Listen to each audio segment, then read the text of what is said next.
नमस्कार. मी डॉक्टर अंजली. आज मी तुम्हाला अशा गोष्टीविषयी सांगणार आहे जी ऐकल्यानंतर अनेकांच्या मनात आश्चर्याचा धक्का बसेल, पण ती पूर्णपणे शरीरशास्त्र, आयुर्वेद आणि माझ्या अनेक वर्षांच्या अनुभवावर आधारित आहे. आपल्याकडे एक चुकीची समजूत वर्षानुवर्ष पसरलेली आहे की वय 60, 70, 80 किंवा 95 वर्षांपर्यंत गेलं की शरीर काहीच करू शकत नाही. चालण्याची ताकद संपते, गुडघे दगडासारखे कडक होतात, सांधे आवाज करतात, कंबर वाकते, श्वास चढतो आणि मग स्वतःला आपण म्हणतो, आता माझं काही होणार नाही. पण मी रोज पाहते की ही समजूत किती चुकीची आहे. शरीराला योग्य पोषण मिळालं, नसा मोकळ्या झाल्या आणि पेशींना ताकद मिळाली तर चालू न शकणारा वृद्धसुद्धा चालू लागतो आणि धावूही शकतो. आणि मी आज ज्या पदार्थाबद्दल बोलणार आहे तो अगदी स्वयंपाकघरात मिळणारा, कोणतंही औषध नसलेला, नैसर्गिक आणि शरीरातील रक्तप्रवाह ते सांधे दोन्ही दुरुस्त करणारा आहे. त्यामुळे लक्षपूर्वक ऐका. तुम्ही 60 वर्षांचे असाल, 75 वर्षांचे असाल, 90 वर्षांचे असाल किंवा 95 वर्षांचे, शरीरात अजून प्रचंड ताकद लपलेली असते. वय वाढलं की पेशी मरतात असा गैरसमज आहे, पण खरे तर पेशी मरत नाहीत, त्या झोपतात. त्या कमी काम करू लागतात. रक्तप्रवाह कमी झाला की त्या पूर्णपणे जाग्या होत नाहीत. हाडांतील कॅल्शियम कमी झालं की सांधे दुखतात.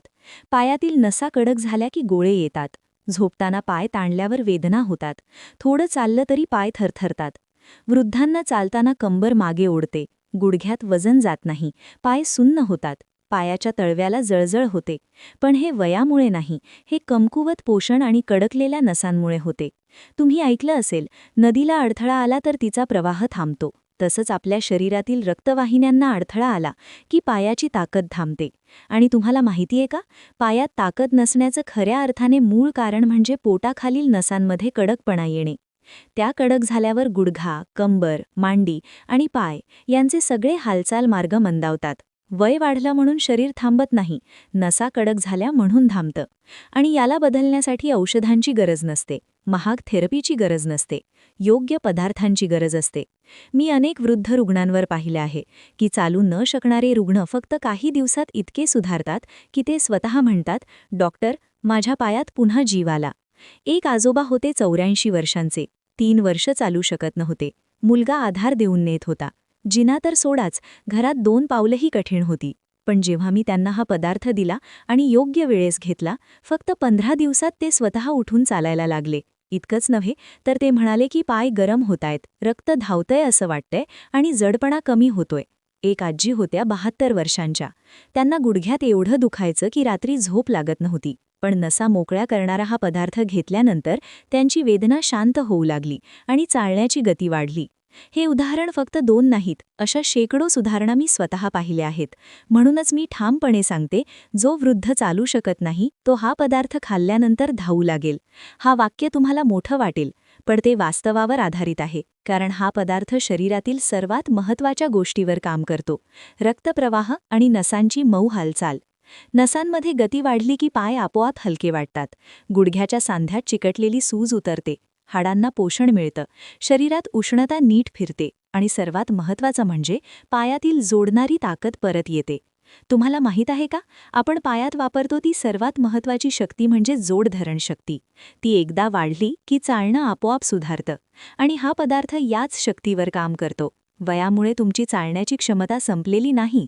योग्य पदार्थ योग्य पद्धतीने घेतला तर तुमच्या पायात प्रचंड ताकद येऊ शकते. पुढील भागात मी तुम्हाला हाच पदार्थ कोणता आहे, तो शरीरात नेमका कसा काम करतो, का वृद्धांसाठी वरदान आहे आणि तो योग्य पद्धतीने कसा घ्यायचा, हे पूर्ण तपशिलात सांगणार आहे. आता आपण त्या पदार्थाबद्दल बोलणार आहोत जो 60 ते 95 वयोगटातील अनेक वृद्धांच्या आयुष्यात परिवर्तन घडवतो. जो वृद्ध चालू शकत नाही, पायात वजन जात नाही, पाय सुन्न होतात, गुडघे कडक होतात, कंबर ओढते, श्वास चढतो, तो हा पदार्थ घेतल्यानंतर काही दिवसात बदल जाणवू लागतो. हा पदार्थ म्हणजे गूळ, साजूक तूप आणि आलं या तिघांचं मिश्रण.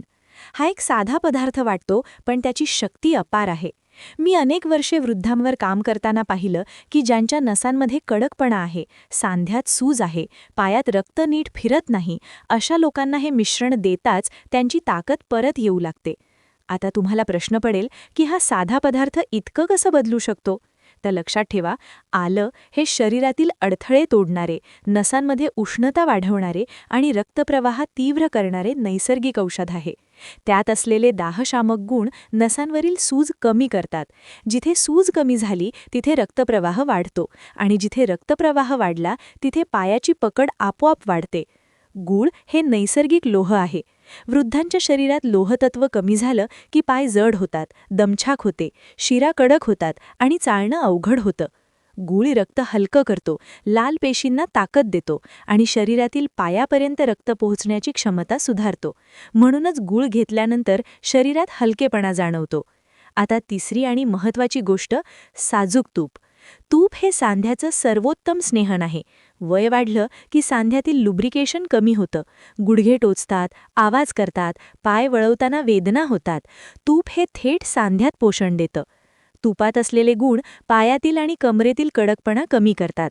म्हणून तुम्ही पाहिलं असेल, आयुर्वेदात तुपाला पहिलं स्थान दिलं जातं. ही तिन्ही घटक, गूळ, तूप आणि आलं, जेव्हा एकत्र घेतले जातात तेव्हा शरीरात 3 मोठे बदल होतात. शरीरातील गोठलेला रक्तप्रवाह मोकळा होतो, सांध्यातील सूज आणि कडकपणा कमी होतो, नसांमधील अडथळे तुटतात आणि त्यात उष्णता वाढते.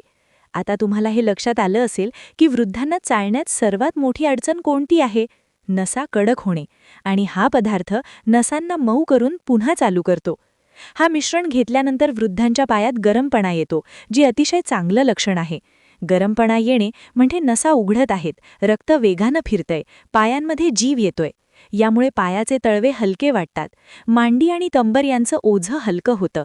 अगदी पूर्वी 10 मिनिटे चालल्यावर श्वास चढणाऱ्या लोकांना हे मिश्रण घेतल्यानंतर 20 ते 30 मिनिटे सहज चालता येतं.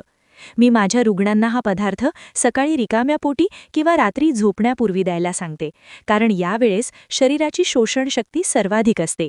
वृद्धांनी हे मिश्रण घेतल्यानंतर अर्ध्या तासात पायांमध्ये हलकासा कंपन, उष्णता किंवा थोडं ताणल्यासारखं जाणवतं. हा लक्षण म्हणजे चांगली सुधारणा. काही लोकांना 2 दिवसात फरक जाणवतो, काहींना आठवडाभर लागतो, पण बदल नक्की होतो. तसेच एक गोष्ट नेहमी लक्षात ठेवा, हा पदार्थ शरीराला ताकद देतो, पण त्याचवेळी पचन सुधारतो. वृद्धांमध्ये पचन कमजोर झालं की सगळ्या समस्या वाढतात, पण आलं आणि तूप पचनाग्नी वाढवतात. म्हणून हा पदार्थ घेतल्यावर शरीरातील गॅस, सूज, जडपणा आणि पोटाचा कडकपणा कमी होतो.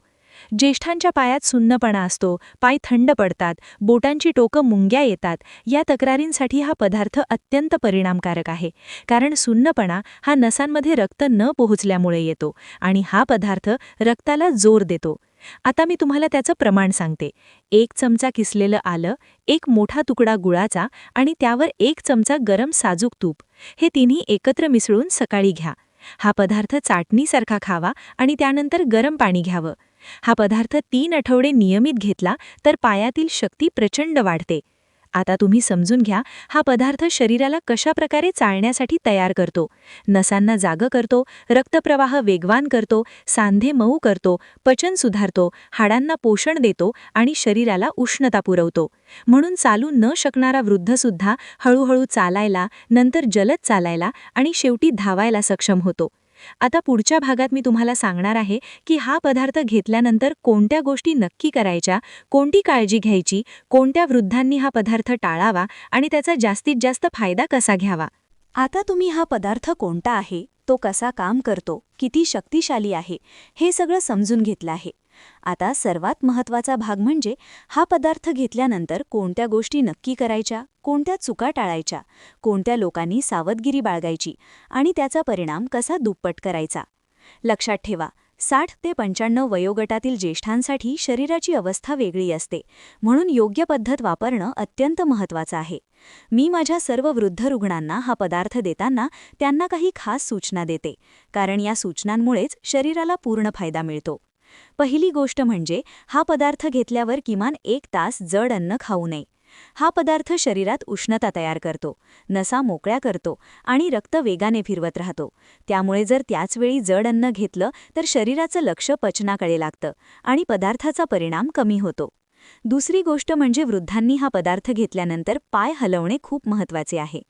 हे हलणे म्हणजे मोठा व्यायाम नाही, फक्त पायाचे पंजे वरखाली हलवणे, टाच पुढे सरकवणे, कंबर सरळ करून 1.5 मिनिटं स्थिर बसणे आणि पायाच्या तळव्यावर हलकासा दाब देणे. हे हलकं हालचालही नसांमधील प्रवाह वाढवते आणि पदार्थाचा परिणाम दुप्पट करते. मी ज्येष्ठांना नेहमी सांगते, शरीराला दिलेल्या पोषणाला मार्गही हवा. तिसरी गोष्ट म्हणजे पाणी. हा पदार्थ घेतल्यानंतर किमान 1 ग्लास कोमट पाणी पिलं पाहिजे. कोमट पाणी नसांमधील प्रवाह आणखी मोकळा करतं. गूळ शरीरभर सहज पसरतो. आलं शरीरात होणारी उष्णता संतुलित करतं आणि तुपाचं स्नेहन सांध्यापर्यंत पोहोचतं. एका वृद्ध आजोबांना मी हीच पद्धत सांगितली होती. ते आधी 2 मिनिटं चालले की दम लागायचा, पाय थरथरायचे. पण 3 आठवड्यांनी ते स्वतः माझ्या क्लिनिकमध्ये म्हणाले, डॉक्टर, आता मी 15 मिनिटं सतत चालू शकतो.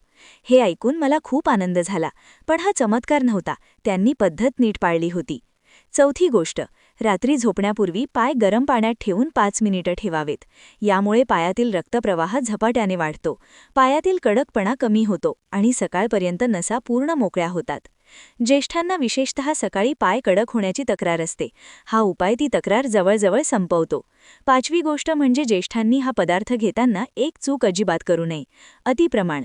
पदार्थ चांगला आहे म्हणून जास्त घेतला तर शरीरात उष्णता वाढेल, ॲसिडिटी होईल आणि उलटा परिणाम होऊ शकतो. म्हणूनच 1 चमचा आलं, 1 तुकडा गूळ आणि 1 चमचा तूप हेच योग्य प्रमाण आहे. 6वी गोष्ट, ज्यांना मधुमेह, तीव्र आम्लपित्त, पित्त प्रकृती किंवा डॉक्टरांनी गूळ टाळायला सांगितलं आहे, त्यांनी हा पदार्थ अर्ध्या प्रमाणात घ्यावा किंवा डॉक्टरांचा सल्ला घ्यावा. हे मी नेहमी सांगते कारण प्रत्येक शरीर वेगळं असतं. 7वी गोष्ट म्हणजे या पदार्थासोबत 2 सवयी जोडल्या तर परिणाम इतका शक्तिशाली होतो की वृद्धांना काही आठवड्यात पायात नवीन जीवन आल्यासारखं वाटतं.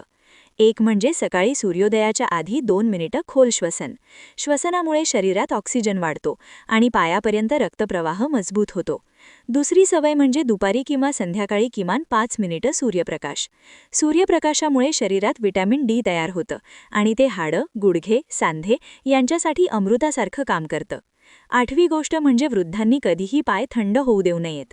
थंड पाय म्हणजे कडक होणाऱ्या नसांचा पहिला इशारा. म्हणूनच मऊ मोजे, गरम पाणी आणि हलकी मसाज अत्यंत फायदेशीर आहेत.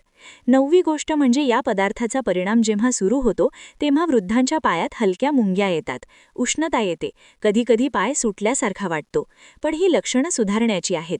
नसा जिवंत होत आहेत याची चिन्हे आहेत. 10वी गोष्ट, या पदार्थाचं सर्वात मोठं रहस्य म्हणजे सातत्य. 3 दिवस घेतला आणि थांबलो तर परिणाम कमी.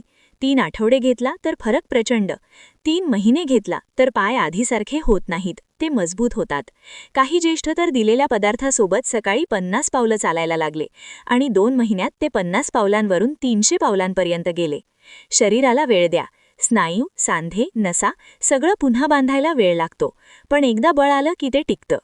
शेवटची गोष्ट, जर तुम्ही 60 ते 95 वयोगटातील असाल, चालण्यात अडथळे येत असतील, पायात जीव नसल्यासारखं वाटत असेल, गुडघे कडक असतील आणि मनात परत चालण्याची इच्छा असेल तर हा पदार्थ तुमच्यासाठी वरदान आहे. योग्य पद्धतीने घेतला तर चालू न शकणारा वृद्धही पुन्हा चालू आणि धावू शकतो. शरीर वृद्ध होतं पण नसा पुन्हा जाग्या होऊ शकतात आणि हाच या पदार्थाचा खरा चमत्कार आहे. मित्रांनो, आज मी तुम्हाला जे सांगितलं ते केवळ माहिती नाही तर माझ्या अनेक वर्षांच्या अनुभवातून असंख्य वृद्ध रुग्णांवर पाहिलेल्या बदलांमधून आलेलं सत्य आहे. वय वाढलं म्हणून जीवन थांबत नाही. शरीर थकू शकतं, पण नवी ताकद निर्माण करण्याची क्षमता कधीच संपत नाही. तुमच्या पायात जीव आहे, फक्त त्याला जागं करण्याची गरज आहे. आणि योग्य पदार्थ, योग्य वेळ आणि योग्य पद्धत ही तीनही एकत्र आली की चालू न शकणारे पायही पुन्हा चालतात. म्हणून मी तुम्हाला एकच विनंती करेन, आजपासून स्वतःला थांबवलेलं समजू नका. हा पदार्थ 3 आठवडे सातत्याने घ्या. पायांना हलकं हालचाल द्या, पाणी प्या, सूर्यप्रकाश घ्या आणि तुमच्या शरीरातील बदल स्वतः अनुभवा. तुम्ही 60, 70, 80 किंवा 95 वर्षांचे असलात तरीही तुमच्या शरीरात पुन्हा उभं राहायची क्षमता आजही आहे. त्या क्षमतेवर विश्वास ठेवा. जर तुम्हाला माझी ही माहिती उपयोगी वाटली असेल तर माझ्यासाठी तुम्ही करायची एकच विनंती आहे, या चॅनलला नक्की सबस्क्राईब करून घ्या, कारण तुमच्या आरोग्याची खरी काळजी घेणारी माहिती मी इथेच तुमच्यासाठी आणत राहणार आहे. आणि हो, बेल आयकॉनवर नक्की क्लिक करा, जेणेकरून माझा पुढचा सल्ला तुम्ही चुकवणार नाही. आपण भेटू पुढच्या व्हिडिओमध्ये एका नव्या आरोग्यविषयक माहितीने. तोपर्यंत काळजी घ्या, सुरक्षित रहा आणि स्वतःला नेहमी प्रथम स्थान द्या. धन्यवाद.